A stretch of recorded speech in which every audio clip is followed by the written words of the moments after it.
Dominique Volton est directeur de recherche à l'Institut des sciences de la communication, au CNRS.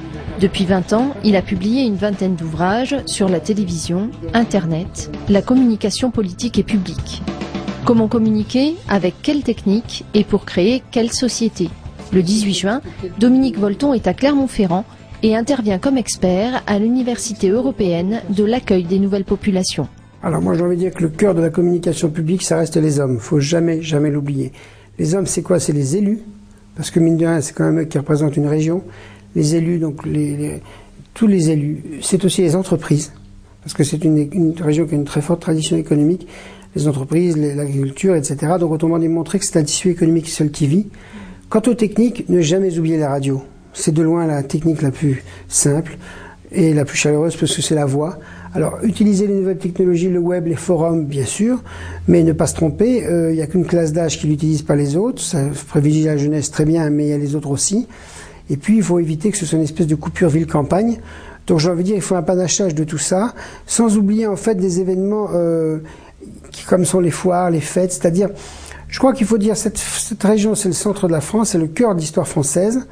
Et c'est vrai qu'entre ça et Vierzon, si je puis dire, qui est pas très loin, c'est quand même vraiment un des cœurs d'histoire politique, culturelle de l'histoire de la royauté.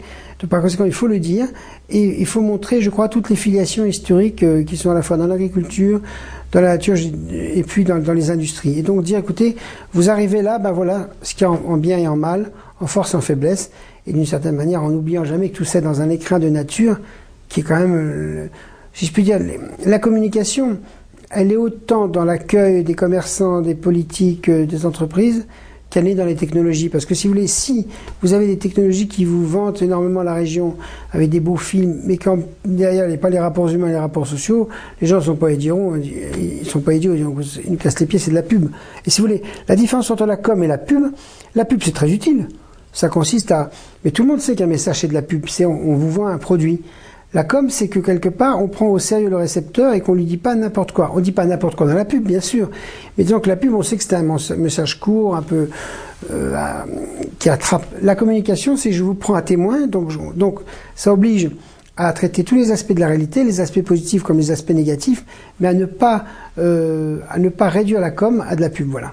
Est-ce qu'il y aurait un canal qui serait un peu plus pertinent qu'un autre, par exemple l'outil web ou l'outil Internet? Ben, les limites, c'est que tout le monde veut s'exprimer sur le web, parce que c'est la force principale de ces nouvelles technologies, c'est qu'elles facilitent l'expression. Ceci, les radios locales et régionales le permettent aussi, mais bon, il y a cette idée de la modernité.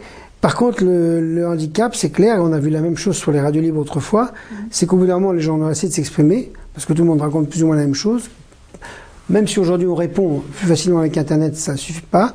Et ce qu'il faut, c'est passer à l'acte. Et donc c'est pourquoi ça, j'ai envie de dire, il faut compléter ces techniques de communication par ce qu'on appelle du relationnel, c'est-à-dire des moments où les gens se rendent compte, mais même les pots de l'amitié, les jeux, c'est très important, le sport, de telle sorte qu'il y ait une espèce d'équilibre entre l'usage de nouvelles technologies et la politique traditionnelle d'accueil. Autrement dit, on pourrait penser aujourd'hui que les politiques traditionnelles d'accueil, c'est plus à la mode, mais si, c'est toujours à la mode.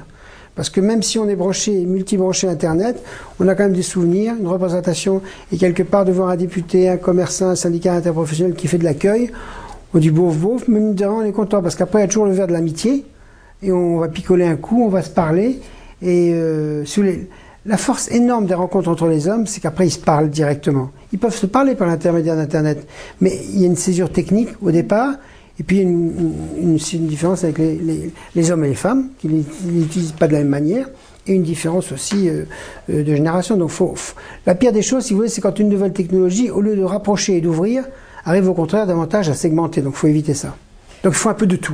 Voilà. Est-ce que finalement une région comme la région Auvergne est légitime pour communiquer auprès de ses habitants? Est-ce que finalement elle doit communiquer? Quel est son rôle en la matière? Je ne vois pas pourquoi les acteurs ne feraient pas de la communication sur ce qu'ils font. Écoutez, si les autorités publiques, les régions, les villes, les syndicats intercommunaux ne font pas de la communication sur ce qu'ils font, qui le fera? Parce que le citoyen n'est pas forcément au courant de tout. Ce que je dis souvent aux élus locaux et régionaux, expliquez bien ce que vous voulez faire sur 5, 10, 15 ans. Parce que naturellement, vous ne verrez pas la plupart d'entre vous les résultats de cette politique, mais ça redonne aux citoyens le sentiment que la politique c'est du long terme, que c'est pas évident, que ça coûte cher, qu'il faut des plans.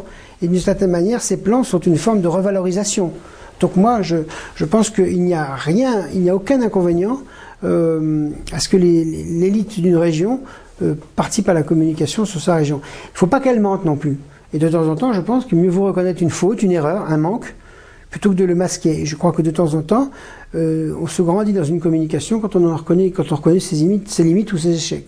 Dominique Bolton, un homme politique auvergnat, disait, en parlant de la presse institutionnelle, on ne nous lit pas, et quand on nous lit, on ne nous croit pas. Oui, mais c'est pas grave, c'est comme la télé.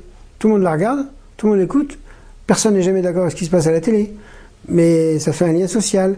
Autrement dit, c'est compliqué la manière dont un homme communique, un homme ou une femme, c'est qu'il prend plein d'éléments de la réalité. Naturellement, il en fait ce qu'il en veut. C'est pas parce que vous regardez la télé que vous adhérez à ce que la télé vous dit. Hein. Contrairement à ce que disent les gens, on n'est pas du tout passif devant la télé ni la radio. On est aussi actif que devant un clavier. Donc les gens prennent, comme on dit, ils en prennent, ils en laissent.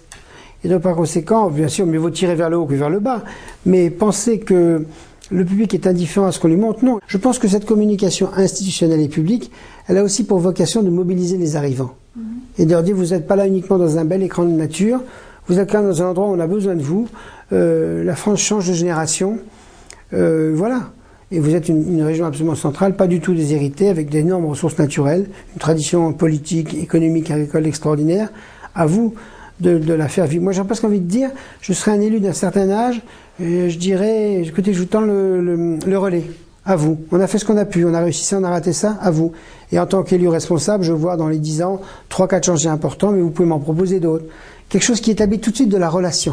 Quelle est la pertinence de l'outil web et notamment de la web télévision dans le domaine de la communication publique? Est-ce que c'est un outil pertinent et efficace qui permettrait mieux qu'un autre, par exemple, de combler cette sorte d'éloignement du citoyen de ces institutions locales? Avec l'arrivée de la radio libre dans les années 80 et des télévisions communautaires, on a dit c'est formidable, elles vont permettre la communication que ne permettent pas les relations entre les hommes par les syndicats et les partis.